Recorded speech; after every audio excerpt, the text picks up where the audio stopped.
लेकिन जब बिहार प्रदेश में जब दारू मिल रही है तो बिहार प्रदेश का मुखिया कौन, किसको जेल जाना चाहिए, ये आप सुनिश्चित करिए। तेजस्वी यादव क्या बोलेंगे? उनको जितना समझ में आवेगा उतना ही ना बोलेंगे। रात भर पढ़ते हैं, भोर में जाके बोल के चल आते हैं।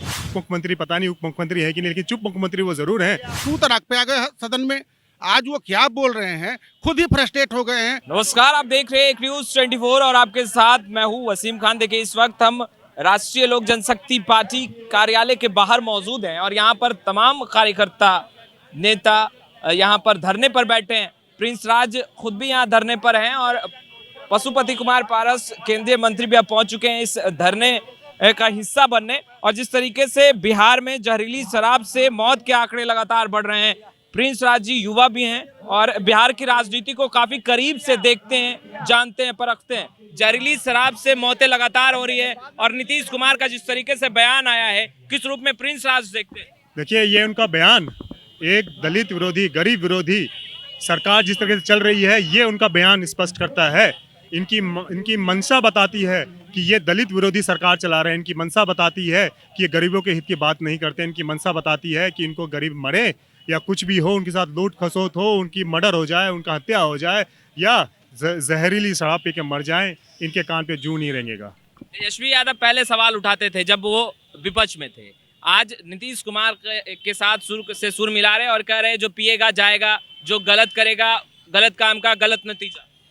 जब ये सरकार बदली थी, बिहार सरकार जब बदली थी, उसके 3 दिन पहले वो यहाँ उन्होंने एक रैली निकाली थी। बिहार में कानून व्यवस्था जिस तरह से चरमरा गया था, उसके खिलाफ उन्होंने रैली निकाली थी और हंस हंस के वो रैली कर रहे थे। उनको साफ पता था कि 3 दिन बाद कानून ये सरकार बदलने वाली है, लेकिन फिर भी उन्होंने ये नौटंकी किया। आज जिस तरीके से वो चुप मुख्यमंत्री बन के बैठे हैं, उप मुख्यमंत्री पता नहीं उप मुख्यमंत्री है कि नहीं, लेकिन चुप मुख्यमंत्री वो जरूर हैं कि इस तरह की घटना पे वो मौन उन्होंने धारण कर रखा है। और बिहार में जिस तरीके से जंगल राज पार्ट 2 देखने को मिल रहा है, हम लोग महामहिम राज्यपाल साहब से हम लोग मुलाकात करेंगे और उनसे हम लोग दरख्वास्त करेंगे कि बिहार सरकार को तुरंत बर्खास्त किया जाए। क्या लगता है प्रिंस राज जी को शराबबंदी कानून वापस ले लेना चाहिए जब ये पूरी तरीके से, संपूर्ण तरीके से? आप देखिए, शराबबंदी कानून वापस लेना चाहिए क्योंकि इसके अवज में आप लोग गरीब लोगों को तंग कर रहे हैं। इसके अवज में आप लोगों ने दलित लोगों को तंग किया है। इसके अवज में आप लोगों ने पिछड़ा समाज के लोगों को तंग किया है। इसके अवज में आपने पारसी समाज के उन लोगों को तंग किया है जो लोग ताड़ी बेच के अपना जीवन यापन करते हैं, अपना घर चलाते हैं। आप देखिए, जब से शराबबंदी हुई है, कौन लोग जेल जा रहे हैं? क्या ये अमीर लोग जेल जा रहे हैं? ये सबके सब गरीब भाई हैं, सबके सब दलित भाई हैं। ये हत्या किसकी हो रही है? आप उदाहरण लीजिए, अरवल जिला का आप उदाहरण लीजिए। वहाँ पे हम लोग गए थे, वहाँ पासवान परिवार को जिस तरीके से जलाकर मार दिया गया। उसका जो पति था, उसको आपने शराबबंदी कानून के तहत उसको फंसा दिया गया। उसके घर में शराब की बोतल मिली गई और उसके तहत उसको जेल में डाल दिया गया। लेकिन जिस तरीके के आपराधिक गतिविधि वाले लोग थे, उन्होंने उसके परिजनों के साथ दुष्कर्म करने की कोशिश की। और जब वो महिला जाकर अपनी शिकायत जब थाने में दर्ज कराती है तो थाना अध्यक्ष उसकी शिकायत दर्ज करने से मना कर देते हैं और उसका परिणाम स्वरूप ये होता है कि उसको जिंदा जला दिया जाता है। उसके 5 साल की मासूम सी बच्ची को जिंदा जला दिया जाता है और उस पर कोई मुख्यमंत्री जी और यहाँ के उप मुख्यमंत्री जी इस पर संज्ञान तक नहीं लेते हैं। वहाँ के थाना अध्यक्ष पे कोई कार्रवाई नहीं होती है और वहाँ के परिवारजनों को कोई मुआवजा नहीं मिलता है। उसी तरीके से जिस तरीके से अब छपरा में यहाँ हम लोगों ने जैसे 70 लोगों का हम लोगों ने जैसे नरसंहार देखा है, जिस तरीके से नकली शराब पी के लोग मरे हैं, उस पर मुख्यमंत्री जी बयान देते हैं कि भाई हम कुछ नहीं करेंगे, हम ना इनको मुआवजा देंगे, ना इनकी मदद करेंगे। ये गरीब लोग क्या करेंगे, आप बताइए। जब से शराबबंदी कानून लागू हुआ है, इस तरह की घटनाएं तो निकलकर सामने आ ही रही है और हमेशा छोटी मछली को ही मोहरा बना दिया जाता है। क्या लगता है कहाँ चूक रह रही है? बड़े अधिकारी, प्रशासनिक अधिकारियों का साठगांठ है इस तरह की तस्वीरें जो लगातार उभर कर सामने निकल कर आती है? कानून क्या कहता है?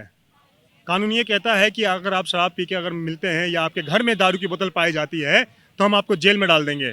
तो जो ये बिहार के सदन में जो दारू की बोतल मिली थी, तो आप किसको जेल में डालेंगे? क्या पूरे सदन को आप जेल में डाल देंगे?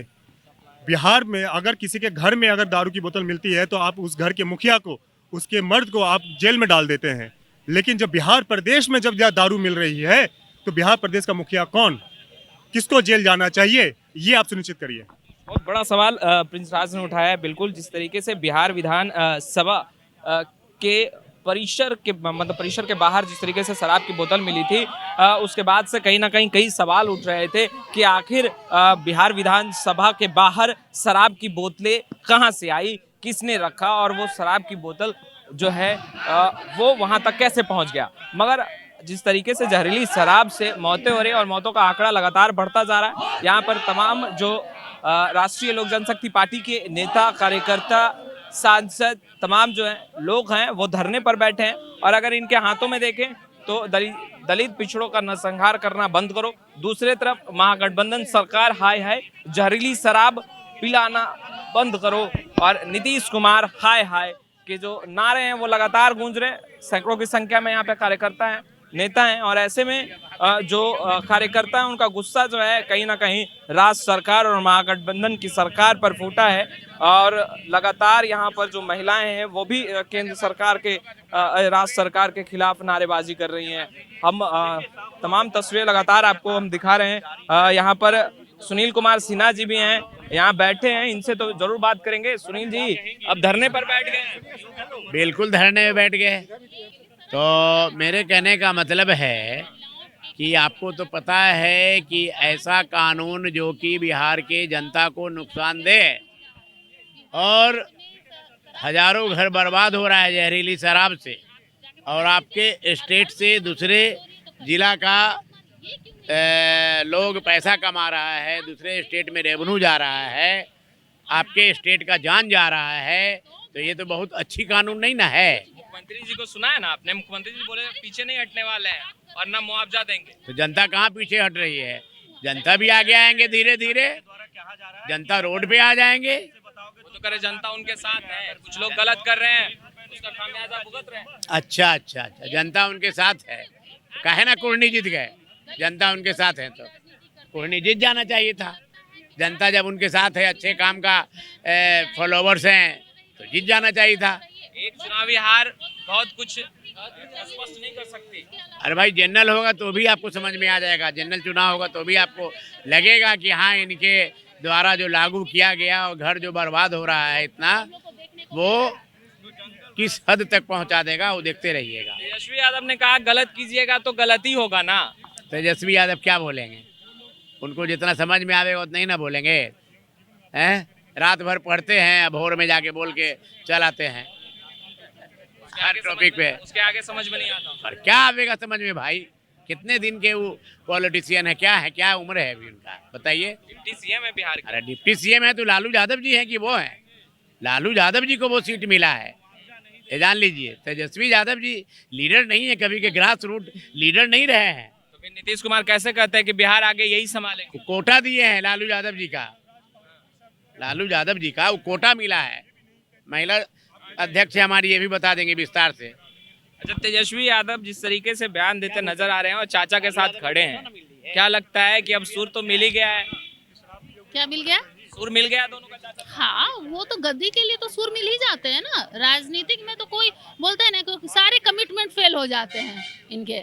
आज कुछ समय पहले यही नीतीश कुमार विधानसभा में कहते थे कि मैं इन लोगों के साथ कभी नहीं मिलूंगा क्योंकि मैंने बहुत बड़ी गलती की थी इन लोगों के साथ जाके, क्योंकि ये जंगल राज है। कुछ दिन पहले उनका एक स्टेटमेंट था इलेक्शन के टाइम में कि ये 10 लाख नौकरी कहाँ से देगा? जेल से देगा, जेल से रुपया लाएगा। आज 10 लाख नौकरी देने का बात कहाँ से करे? जेल से रुपया आ रहा है। हाँ, आप अपने ही बातों को किस तरह से पलट रहे हैं। आज आपका शराबबंदी फेल हो गया, आप कहते हैं कि जो शराब पिएगा वो मरेगा। वो तो बोल रहे फेल नहीं हुआ भाई, पास है। कुछ लोग वैसे हैं जो कहाँ से? एक बात बताइए, शराब उपलब्ध कहाँ से हो रहे हैं? ऐसा कौन सा दलित घर नहीं है जिसके यहाँ जो लोग शराब नहीं पी रहे हैं? कौन सा समाज में आप जाइए तो पता कीजिए, तो हर घर में शराब उपलब्ध हो रहा है। तो शराब आ कहाँ से रहा है? कहीं ना कहीं आप ये क्यों नहीं कहते कि हम फेल हो चुके? आप कहते हैं हम प्रशासन को लगाए, तो आपके प्रशासन को दिखाई नहीं देता है? बस किसी को भी उठा के बंद कर देते हैं, सबूत मिले ना मिले कोई फर्क नहीं पड़ता है। नीतीश कुमार के सुशासन जो है वो फेल हो गया बिहार में, एकदम फेल हो गया। अब फिर से महिलाएं भी असुरक्षित महसूस कर रही हैं। आए दिन घटना बढ़ रही है, हर दिन आप देखिए नया नया कांड, आप हर जगह। आज देखिए फिर बिहार राज्य में हर राज्य से महिलाओं के विलाप का आवाज और चीखें सुनाई दे रही हैं। देखिए, तमाम जो राष्ट्रीय लोक जनशक्ति पार्टी के नेता हैं, कार्यकर्ता हैं, वो धरने पर हैं और राज्य सरकार के खिलाफ लगातार नारेबाजी कर रहे हैं। और ये जो इनके हाथों में जो लिए हुए ये बोर्ड और जो भी है, तो महागठबंधन सरकार के खिलाफ ही ये जो है वो मोर्चा खोल के बैठे हैं। एमएलसी साहब, जहरीली शराब से मौतें और नीतीश कुमार का कहना सब कुछ ठीक ठाक है, जो गलती करेगा भुगतेगा। देखिए ऐसा है ना कि मुख्यमंत्री संवेदनहीन हो गए हैं, संवेदना खत्म हो गई है उनकी। आप सड़क पर चलते हैं, एक बच्चा गिर जाता है, उसको चोट लगती है, मुंह से निकलता है आ। बिहार में 13 करोड़ जनसंख्या है, उसमें 100 लोग मर जाते हैं, 73 लोग मर जाते हैं, बोलते हैं दारू यूपी से आ रहा है, गुजरात से आ रहा है। अरे दारू तो थाना से निकला, स्प्रिट जो निकला थाना से, स्प्रिट गायब हो जाता है मसरख में, और छपरा में सैकड़ों लोग मर जाते हैं। मुख्यमंत्री कहते हैं जो पियोगे तो मरोगे। कानून व्यवस्था है कि नहीं? वैशाली में एक ट्रक चलाता हुआ ड्राइवर आता है, दारू पी के 8 लोगों को कुचल के चला जाता है। अरवल में लोग मर रहे हैं, शासन सुशासन बाबू कहे जाते हैं, शासन का नाम नहीं है। और आज जो नीतीश जी कुमार जी कह रहे हैं कि आप लोगों को शर्म आना चाहिए, शराबबंदी को लेकर के लोगों को जागरूक करना चाहिए। आप लोग शराबबंदी के खिलाफ नहीं है हम लोग। शराबबंदी के जो लागू करने का तरीका है वो गलत है। शराबबंदी अगर लागू नहीं कर पा रहे हैं, सरकार यहाँ पे विफल है, सरकार अब शासन नहीं चला पा रही है। नीतीश जी मर्यादित भाषा के लिए जाना जाते थे कि नीतीश जी संतुलित भाषा का व्यवहार उच्चारण करते। आज आप देख लीजिए तू तड़ाक पे आ गए सदन में। आज वो क्या बोल रहे हैं, खुद ही फ्रस्ट्रेट हो गए हैं, उनको समझ में ये नहीं आ रहा है कि मुझे करना क्या चाहिए। ऐसी स्थिति में उनको छोड़ देना चाहिए शासन। चुप कहाँ रह जा रही है सरकार से, चुप कहाँ रह जा रही है? जो डिसीजन नहीं ले पा सही- रहे, डिसीजन नहीं ले पा रहे हैं मुख्यमंत्री जी, उनको करना क्या है, इसलिए चूक हो रही है उनको। वो समझ ही नहीं पा रहे हैं कि करना क्या चाहिए और हमको करना क्या है। खुद ही डिसीजन नहीं ले पा रहे हैं। नतीजा क्या है कि फ्रस्ट्रेशन में बोल रहे हैं। आज 15 साल के अंदर ने मुख्यमंत्री जी के मुंह से कभी ऐसा नहीं निकला। मर्यादित भाषा बोलने के लिए वो जाने जाते थे, अपनी आइडेंटिटी खोते जा रहे हैं वो, ये उनको पता नहीं है। चलिए, तो आपने सुना किस तरीके से तमाम जो राष्ट्रीय लोक जनशक्ति पार्टी के नेता हैं, कार्यकर्ता हैं, वो राज्य सरकार के खिलाफ मोर्चा खोल दिया है उन्होंने, और यहाँ पर धरने पर बैठ चुके हैं और साफ तौर पर कहते नजर आ रहे हैं कि पिछड़ा और अति पिछड़े वर्ग के साथ कहीं ना कहीं अन्याय हो रहा है। और जहरीली शराब से जिस तरीके से मौतों की आंकड़े जो है वो लगातार बढ़ते जा रहे हैं, कहीं ना कहीं राज्य सरकार की विफलता को जरूर दर्शाती है। खैर, इस खबर में इतना ही। कैमरा पर्सन मदन के साथ मैं वसीम, पटना।